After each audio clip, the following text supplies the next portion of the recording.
Hola amigo, qué bueno tenerte aquí conmigo. En este video vamos a repasar los resultados de los partidos de la jornada 21 del Campeonato Paraguayo. También veremos la tabla actualizada, los goleadores del torneo y los encuentros de la próxima fecha. Acompáñame.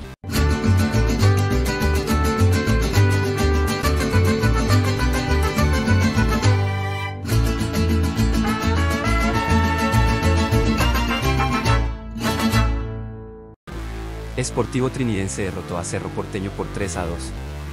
Olimpia y Nacional empataron 1-1.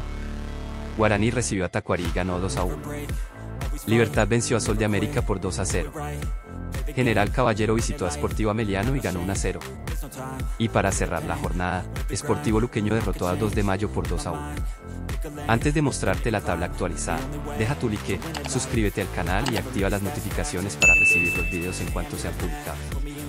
Olimpia 41 puntos, Guaraní 34 puntos, 2 de Mayo de 1933 puntos, Sportivo Ameliano 33 puntos, Nacional 32 puntos, Cerro Porteño 29 puntos, General Caballero 27 puntos, Sportivo Luqueño 26 puntos, Sportivo Trinidense 24 puntos, Libertad 23 puntos, Sol de América 18 puntos, y Tacuarí con apenas 16 puntos.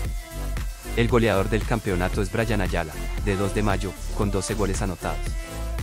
Déjanos en los comentarios la ciudad desde donde estás viendo este video y cuéntanos cuál es tu equipo del corazón.